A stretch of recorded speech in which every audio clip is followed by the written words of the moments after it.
Alexa, what day is it? It's Thursday, June 14th. Alexa, what time is it? It's 9:20 a.m.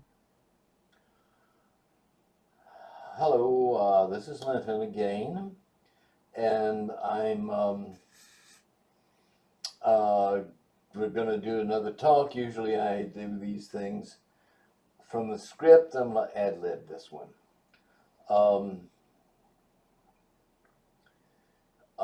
Here, let me just show you how to do this. If you can remember nobabies.net, right? If you can remember that, you can go into your browser, type it in there, say search, and you'll be here. And you can read some stuff here and try to orient you. And then you scoot on down here, summaries, papers, source code. Those are crucial. But for us right now, YouTube links. You go there, you click on it. And inbreeding is the first one. You can skip that when we know how to avoid inbreeding.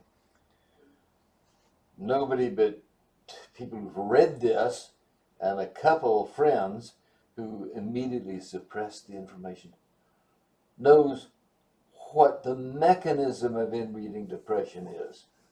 That's quite crucial. You really need to understand that, although not particularly act on it, because inbreeding is not a problem. Speciation, that's the crucial one.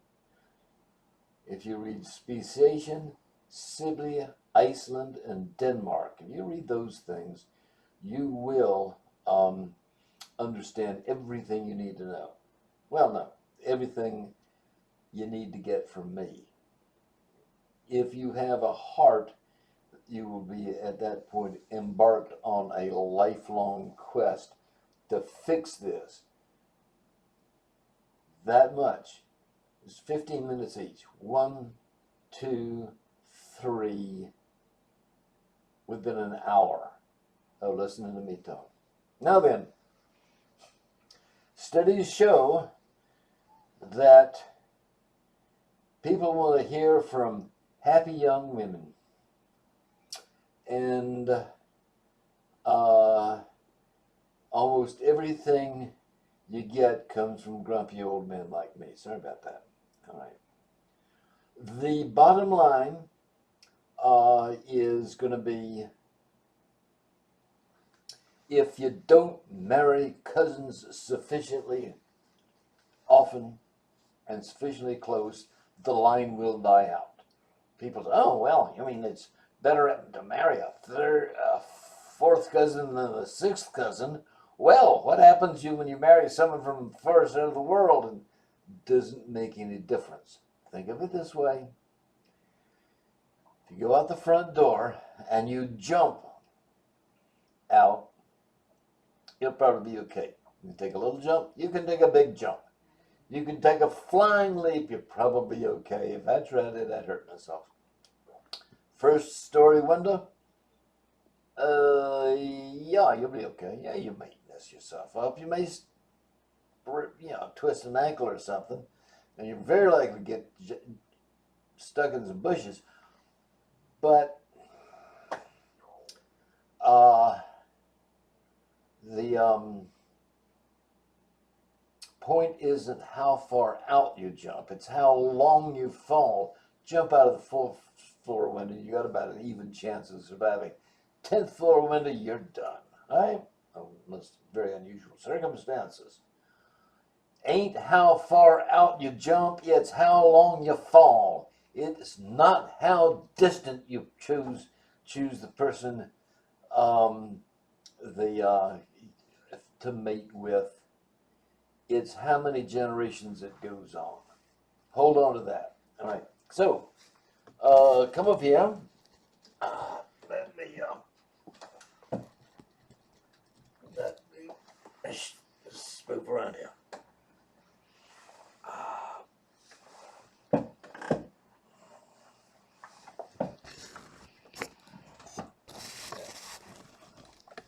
Oh.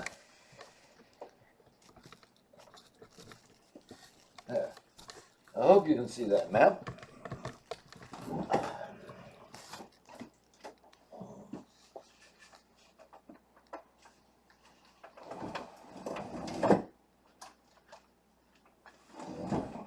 All right. Map of Dorsetshire. Compton's Encyclopedia, 1695. Right in the middle of the long 17th century. What we have here is Dorsetshire is in southern England. There's the English Channel, part of the English Channel. And if you could come in closer, you'll have to take my word for it, but if you can get a map of this age, get a look at it, might be able to find it on nobabies.net. If you look long and hard enough, you'll find that, okay, we got English Channel, we got rivers. We've got no roads in 1695. People didn't travel that much. The maps were made for the benefit of the owners of the property. It's all drawn from the Domesday Book or Doomsday Book. Surely after William the Natural invaded England, and he's dividing the thing up among his flunkies, and he did the most exhaustive inventory any country has ever done. And when they want to do a map, they go there. They, frequently those days, 1695. Yeah, they just got permission to look at the ancient book. There are villages. There's Frampton, for instance. There is Beer or Berry or something, B-E-R-E, little town.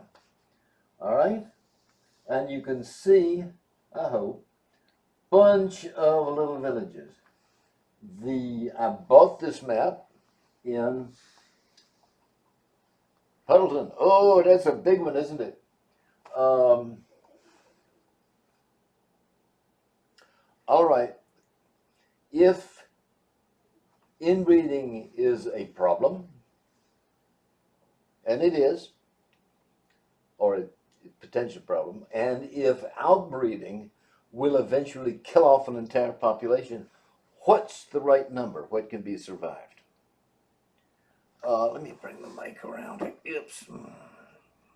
Yep.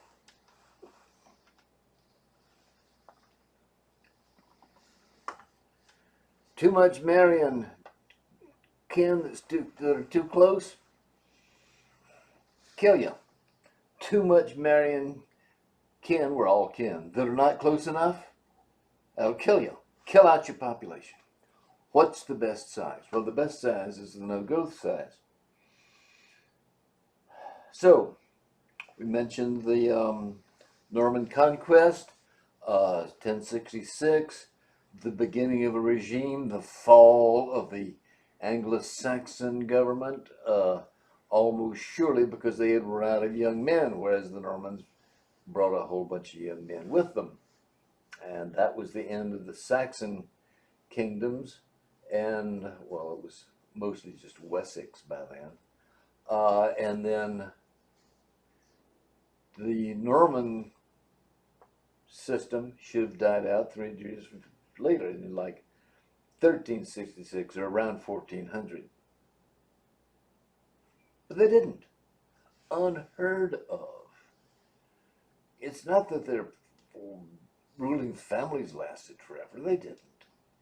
It's that somehow or other, their society, English society, held together, not just for 300 years after the Norman Conquest. Tell you how to tell there's a regime change. They line up all the rich people and shoot them dead. and they are all old. This hasn't happened in England. If by and large, if you kept your nose clean and you were landed gentry in 1066 or around when you know, this map was made, you probably go bankrupt by now or your line would have died out. But if your line survived and you didn't do something really silly like invest everything you had in Lloyd's of London with unlimited liability, um, and set yourself up to be just fleeced by the vultures once a tanker fell ashore. Oh yeah, hey gosh, unlimited work. We'll go out there and clean seagulls with toothbrushes. Guess who's paying for it? What was left of the English aristocracy. Um, and But if you didn't do that, or if you managed to recover, they didn't just line you up and shoot you for being a ruling class. Right? Okay. 1300 to 1600, beginning of the long uh, 17th century, during which time you got things like Newton and partial reserve banking, and the British Empire went wild. All right, 1600, starting in 1900, they're still there. Unbelievable. Even Egypt could not match the durability of the English culture, of the English society. They're still there. Of course, in those days, everybody lived within walking distance and married within walking distance of where he grew up, which is, you know, 3 miles an hour for a stout country lad. It's no problem. 1 hour commute, no problem. 2 hour commute, nah, nobody wants to do that. So your social pool growing up in the English countryside for century after century after century, for more than more than 900 years, 1066 to 1966 is 900 years, is pressing on the 1,000 years. Egypt didn't match it. Even Chinese dynasties didn't match it. Unbelievable. And what happened? People did what they always do. They improved things. And since the society did disintegrate, they just kept getting better and better. There's nothing racially superior about the English. They just happened to have a society that hung together long after other societies collapsed 2 or 3 times over. So, since a society is made up with people, I propose that if you have the right people having babies regularly, predictably, dependably, then your society can endure. In other words, a 6 mile across circle has to have the right number of families for long-term survival. Right? Well, we got a scale. We have 3 scales. Whoop-de-doo. We'll choose the middle one.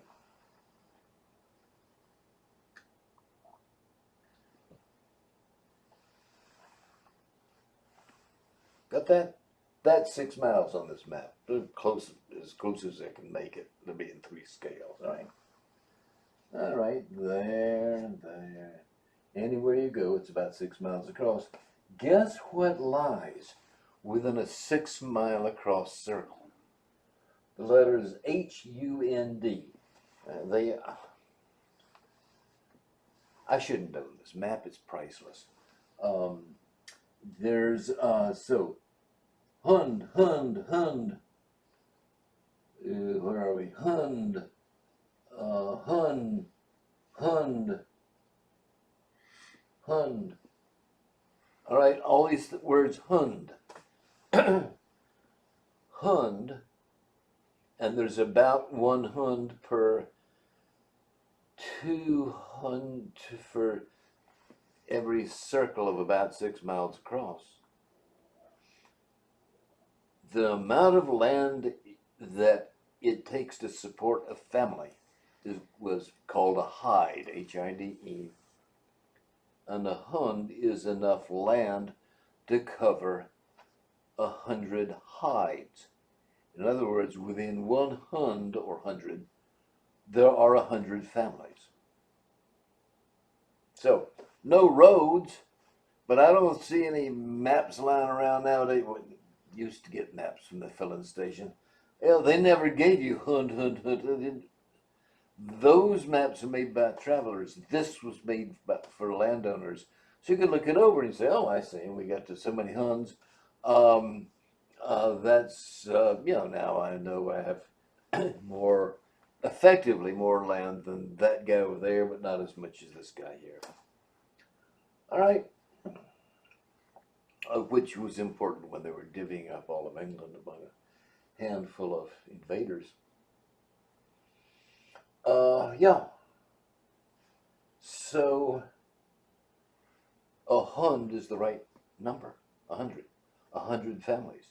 According to this map, 100 families will in each, if the settlements are stable, and most of all these villages will go back to the Domesday Book and come forward to the present. I mean, they very stable society.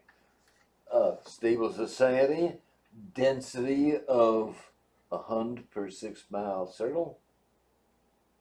All right, let's say wave a magic wand and we live in a very old, very stable society of 100 families.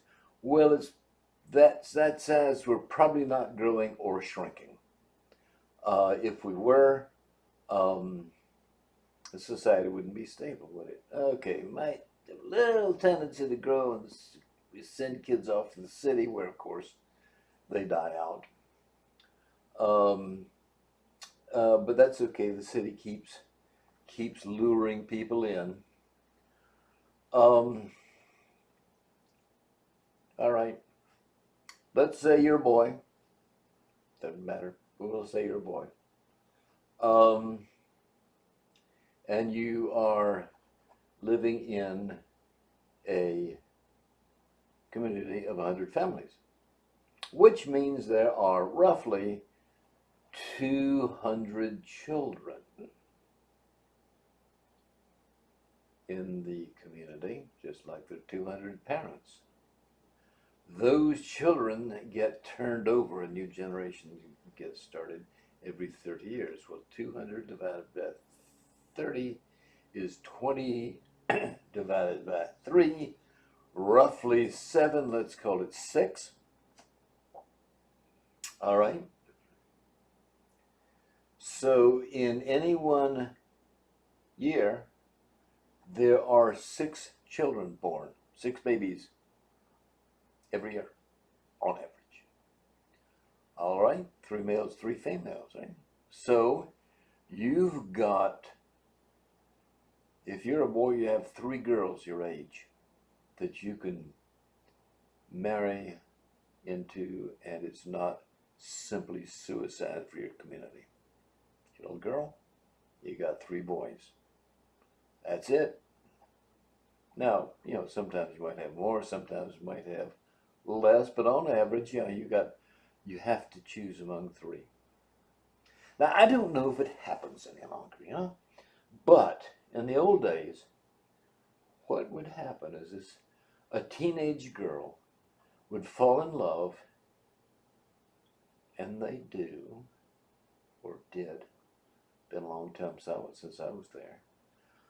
The teenage girl falls in love, and she finds that it's going nowhere. He don't want anything to do with her. He's interested in somebody else. And she's inconsolable. She goes to her room, she howls and hoots and wails, and the parents are like, "What in the world? You're in maybe high school or something. There's 3 classes of 30 in your grade in that high school or late grammar school.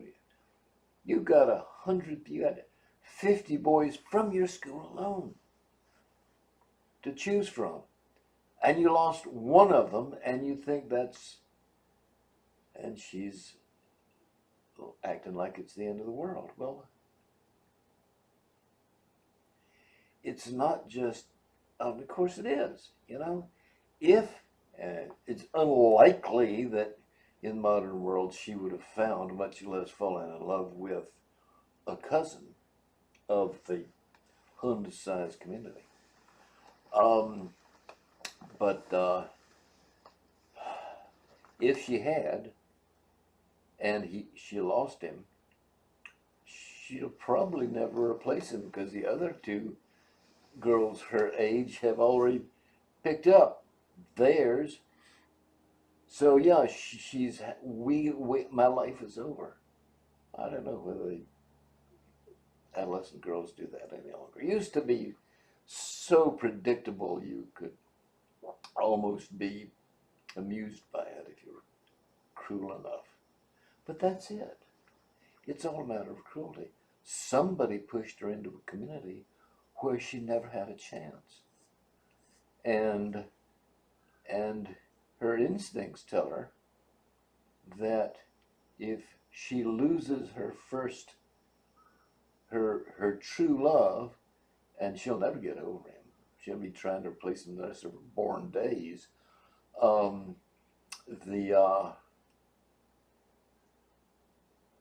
If she loses her true love, she'll have no children.